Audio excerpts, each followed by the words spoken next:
Hello, my name is Ola, and I'm going to react into Emulation by Scott the Waz. This was recommended to me by Biza Salimi. Sorry if I pronounced that wrong. Uh, yeah, I have no idea what emulation is, but yeah, let's check this out. And if you want to like, comment, subscribe my channel, you can. If you don't want to, that's fine too. Here we go. Hey y'all, Scott here. Well, I've run out of physical goods to talk about in my apartment. The bank repossessed everything else. Don't worry, I'll figure it out next week. I might slip the bank a 20. So I don't have anything left to talk about outside of who gives a shit, and I got 8 minutes out of that, so I think I'll turn to drugs. Piracy, the gateway drug. I'm playing Mario 3 on my Mac. This time next week, you'll find me in a fucking ditch. What do you do when you can't buy and or play a game anymore? Give up! It's one of our two rights, to buy video games and not to. Well, that's fair enough, but man, I just really want to play Four Swords Adventures and I don't have a GameCube right now, so maybe just this once. I also killed a man. Emulation is often a word in the video game world with dirty connotations associated with it. It's like the word gimmick. That thing was forever ruined by the Wii and Kinect for Xbox 360. Now people think it's a bad thing. Like everything in gaming is a gimmick when you get down to it, and emulation is something that's been seen as immoral, lazy, pretty much everything under the sun. But what is emulation? Well, to start, immoral and lazy. So your video game runs on specific hardware. Good for it. An Xbox game is made to run on an Xbox, but what if you want to bring that game to future consoles? Well, you could port the game, which is taking the game and translating it over to another platform to work there, though that can be a long process. Different systems are different systems, thus they can be incompatible, so getting code made for one game console to run on another, it can be incredibly tricky. There's no getting around that. So sometimes it may be more worthwhile and efficient to use emulation, which emulates specific video game hardware via software on different hardware. That was the last thing I told my parents before they kicked me out. Of course, for more complex and newer games, porting is most definitely the superior and often only option.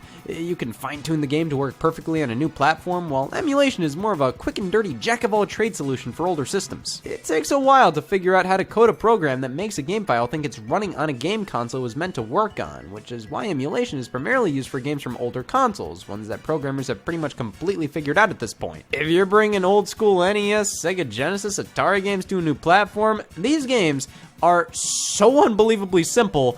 Why would you port them? Why would you rebuild them from the ground up? Just use a Sega Genesis emulator, drag and drop the game files, and presto, here's $30 from a fucking idiot. Emulation isn't always perfect. Things can go wrong because each game is created differently. A computer program designed to mimic very specific hardware, well, that's what it's doing. It's mimicking it. It's basically fooling this game file into thinking it's running on a Nintendo 64. So games that use unique effects and push the hardware a decent bit or add something special about them, those are generally outliers. For the longest time, Star Fox, Yoshi's Island, Super Mario RPG, these were SNES games that were really difficult to emulate, and it took a while to perfect SNES emulation to play them properly via this method. While our modern game consoles and computers are more than capable of running games from the Sega Saturn, it comes down to figuring out how to emulate the system properly. Some of these consoles are still incredibly difficult to figure out. Does this look understandable to you? So to wrap up the explanation, how about an analogy? Emulation is like telling a teenager that grape juice is wine. They might get drunk, it just depends on how stupid they are. Well then what's the issues with emulation? It seems like a go-to way to experience older games on newer hardware. Well, for one, the purity. This was the main argument I heard growing up. The idea that playing a classic game with an emulator, it doesn't count. If you play a game on anything but the original hardware, you didn't really play it. Yeah, the guy saying that also left the bathroom without washing his hands. So something along the lines of playing an NES game on your computer. You're not supposed to use the keyboard for these games, yet nobody cares if you use a controller for computer games. Let's say something like the Nintendo Switch. If I play Zelda 2 on here, it's not the same experience. You're using a different controller. You're playing the game in a context that the game designers didn't even intend on. You're not playing the game correctly. And hey, I totally get it. Back in the day, I downloaded Super Mario Kart for the SNES on the Wii Virtual Console, and after playing it, I was just like, well, that definitely was the first Mario Kart, alright. I just couldn't see why many still held it in such high regards, though later on, I popped the official cartridge into an actual Super Nintendo and played with an authentic controller, and it clicked. Everything just felt right. The game was meant to be played this way, and because of that, it was way more fun. I think playing old school games like that with a modern controller can kind of give me whiplash. Like, it makes me feel like, man, I could be playing Mario Kart 8 on this thing right now, and instead I'm playing this piece of shit.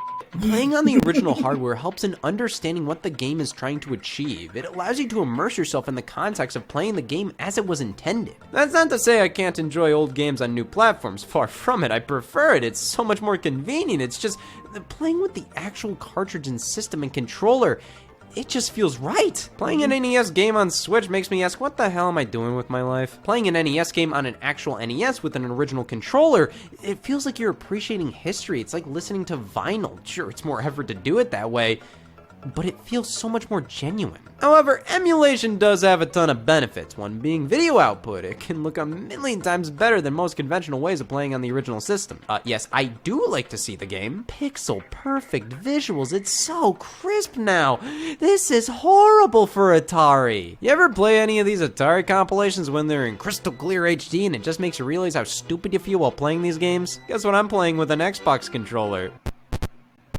Why, yes, I'm fucking stupid. These games can run on milk jugs. There's no reason why they shouldn't be available on modern consoles, though I still think they work best hooked up to an old TV with a fuzzy picture. Like, come on, this doesn't look right. Some games just work best with limitations like that. When you're given all the options in the world to make Super Breakout your own, it almost kind of ruins the fun in that game. And that's how many people feel about the added bonus features that come with many emulators. Save stage, you can save and resume wherever you want in the game. You don't have to wait for a moment in the title itself. It's a system-wide feature. Just save and the emulator holds your place and you can pick up exactly where you left off. And some consider this cheating.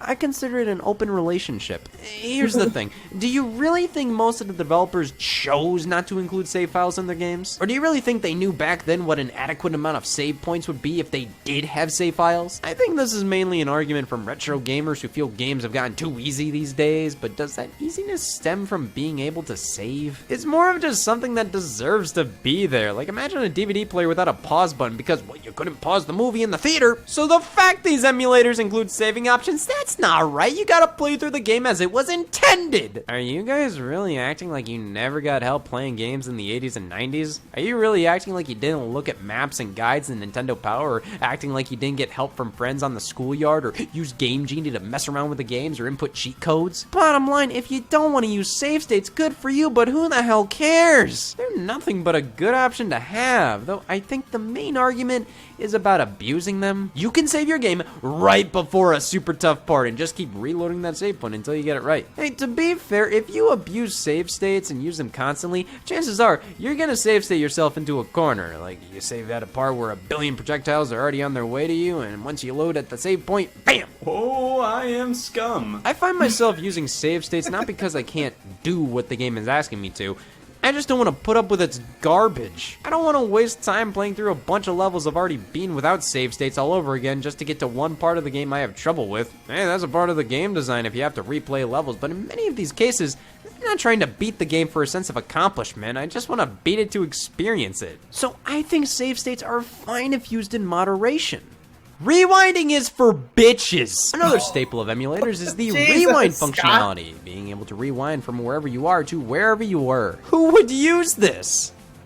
Bitches. This is pretty much an easier to use save state and was born out of the fact a lot of these retro games are just unfair. Yeah, try saying that in court. Hey, I 100% think this is being a bit cheap sometimes, but my god, it's so hard to ignore. I'll play a game for a while before using it, but then there's that one portion where I'm just like, okay, I beat everything up to this point. I can obviously do it. It's just, let me use it to get past this.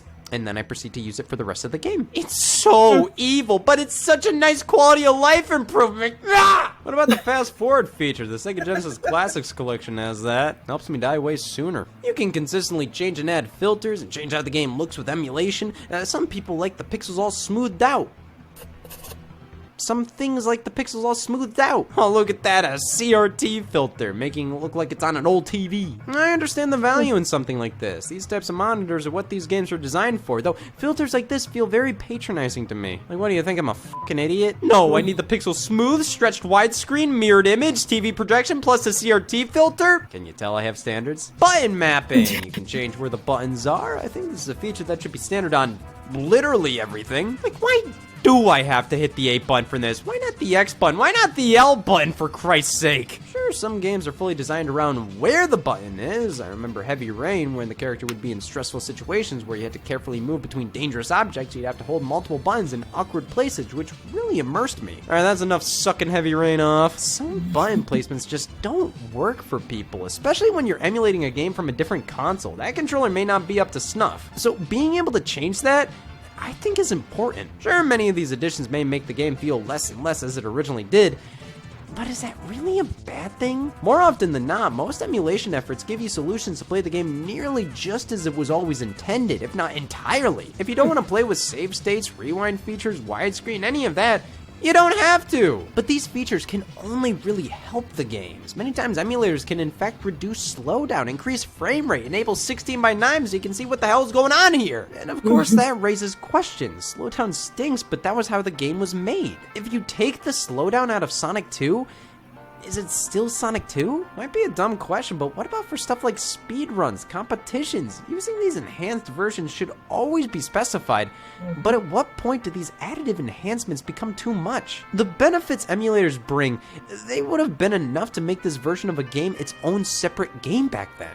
Bottom line, emulation seems pretty simple, but the more you go down it, there's hundreds upon hundreds of questions that have yet to get definitive answers. And a lot of it is completely down to your own individual opinion. Like, I think Nintendo 64 games in widescreen look disgusting. I don't like them, but do I care that other people do and they only ever want to play Nintendo 64 games like this? No. But so many people do. It's like they get really mad if somebody says they beat Mega Man 2, but on an emulator they go, no, I beat Mega Man 2! What, do NBA fans get pissed off when they see somebody play on the playground? Who cares? Play games the way you want to play games, and if that means playing via emulation on your fancy new controller with save states, or if that means playing on the original hardware, so be it! There's nothing wrong! I'm still in prison, aren't I? Yes, one of the biggest problems with emulation is the legality of it. Now, the stuff I've been referring to up to this point have all been mostly relegated to official emulation, games officially made available by the legal copyright owners on video game hardware. Nintendo's Virtual Console, or NES, SNES, Nintendo 64 Switch Online services, Sega's various Genesis collections, Sony's PlayStation 1 games on PS3 and Vita, and all the other collections and re-releases. The mini consoles like the NES and SNES Classic Edition, PlayStation Classic, Sega Genesis Mini, they all use emulation to provide you with an experience as close to the original games as possible, mostly. But that's not even half the story with emulation, as most of it occurs on my worst fucking nightmare. Some of it happens on Mac, what are you talking about? All those emulator features that I discussed, it's completely up in the air if they appear on official video game consoles, and most of the time, they don't. You're lucky if you get a CRT filter. Emulators on PC are decades ahead, and have been for a while. You can truly do anything with them. Play fan games, ROM hacks, use custom save files to get farther in the game without playing. You can toggle between dozens of options on the fly. Plus, having choices. You can pick and choose what emulator for what system you want to use, and you can play any way you want. Games are games. Everybody has their own rules for Monopoly. Why can't Super Mario Bros. 3 be the same? I own this game. I should be able to do whatever I want with it. And if I want the frog suit in World 1-1, that's my own business. It's so frustrating with many official releases that they don't give you the options fan emulators give. Super Mario 3D All-Stars included emulated versions of Super Mario 64 and Sunshine. Sunshine was put in 16:9 widescreen, while 64 was still 4:3, which I still don't understand. Yes, I don't like Nintendo 64 games in widescreen, but even I don't get this. It's more than possible. Fans have been doing this for years. Just the option would have been cool. It's all about control. Nintendo wants their experiences on their platforms to be a certain way. It seems like they want playing a Nintendo system to be like walking into Disneyland. Like, you've entered the world of Nintendo. Do you want to toggle off bilinear filters? They don't want that. We're lucky we're at the point we are with them. Emulators themselves on PC aren't illegal, but they're pretty much worthless unless you have game ROM files to play on them, and the only way to do that is to serve 6 to 7 years. This is the main crutch of PC emulation. Obtaining the games to play, yeah, by all means do it. I'm sure the court would love to hear your story. Piracy, that's the main argument. You're downloading game files illegally to play on your computer. Well, what if I own a legal copy of the game? Then can I do it? Nope! These are two separate copies. Owning one hose reel doesn't give you the legal right to steal another. However, Who the hell cares? Most of these games aren't being sold anymore. There's no official way to buy them. The only method is getting a copy secondhand on eBay, and that's not going to any of the original copyright holders. It's an incredibly tricky thing to figure out. So much of this is in a legal gray area, or is in a specifically illegal area, but you're not hurting any profits or anybody or anything by dabbling in it, or is in a legal area, but you can't do anything with it. Sure, you can get an emulator, but playing games on it, no thank you. But these emulators, man, even if you can play a legal copy of a game on a legal system easily, emulators like Dolphin can give you GameCube and Wii games in far greater resolutions with new control options, better frame rates. It's difficult to look at this compared to the official, completely legal method and really consider this better. However, we need to make things clear. Emulation on PC can be a nightmare. You know how much work it took me to play the Wii version of Sonic Colors on the PC? Enough to say, f you, I'll buy Sonic Colors Ultimate instead. The amount of work required to get a lot of this running is ridiculous. Even the easiest ones, the types of websites you have to go on to download ROMs, are the ones my mom always warned me about. Half the time, the emulator doesn't work and you don't know why, and if anything, it just goes to show that putting out simply emulated versions of old games on consoles officially, it still takes a lot of work. And while fan emulation can be outstanding, at the end of the day, I'd rather just officially purchase the games on the consoles when they become available by the copyright holders, because, frankly, I'm too lazy and stupid to break the law. And it makes it all worse that companies like Nintendo are so hell-bent on putting a stop to anything of this nature. But you know what? They have the right to do so. They don't want their games to be pirated. But if they don't want that, offer your damn games on your system! Nintendo re-releases their games all the time, but they're mostly the same things over and over again. What about the games that never get a re-release? The Virtual Boy catalog, or even more so, the Satellaview games. Games broadcast to the add-on for the Super Famicom in Japan only. These games were only available for a certain amount of time, have never been re-released, and are preserved online through emulation. And that's something emulation does, and it does well. Preservation, and the stance against emulation has hurt it significantly. Whether it's because the idea of emulation isn't the true experience, that if you emulate games you're not truly playing them, or the legal battles against them, or just the fact that if an official video game re-release uses emulation, it's somewhat frowned upon, it doesn't matter. Emulation has a weird stigma. When I hear that a re-release was emulated, it usually is considered just emulation, like it's a bad thing. Oh no, this collection of games was merely emulated. They weren't ported natively to the platform. You do realize nobody notices most of the time? I gladly welcome more effort, but sometimes emulation works perfectly. There's no need to go further than that. And complaining about it is just another excuse to complain about some games. No, they just emulated it. Well, that's not always a bad thing. Some remasters or remakes of games, I'd honestly prefer it if they just re-released an emulated version of the original. That way I know exactly what I'm getting. Emulation can be bad sometimes, 100%. There's kind of a one-size-fits-all mentality with it.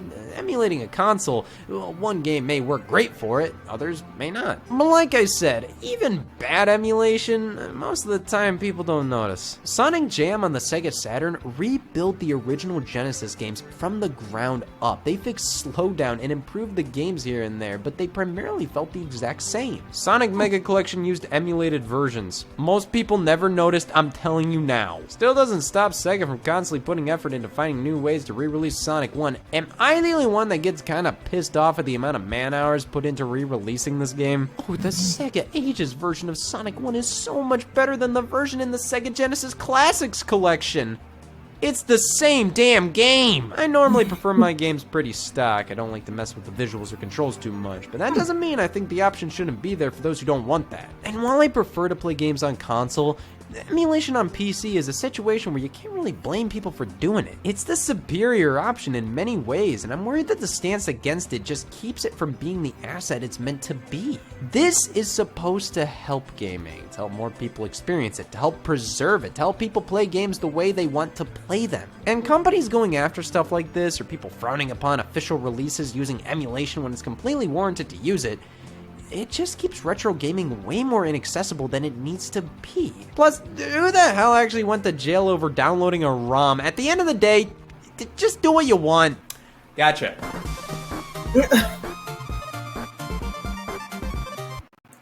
Yeah, I remember, yeah, Uh, I didn't have to download anything. It was just for free. Because when I was a kid, I had a Game Boy Advance. It was red. It was the one that that flips open. Uh, I felt a little nostalgic at the time. I wanted to play a game that I had on my Game Boy Advance that I had not played since I was a kid.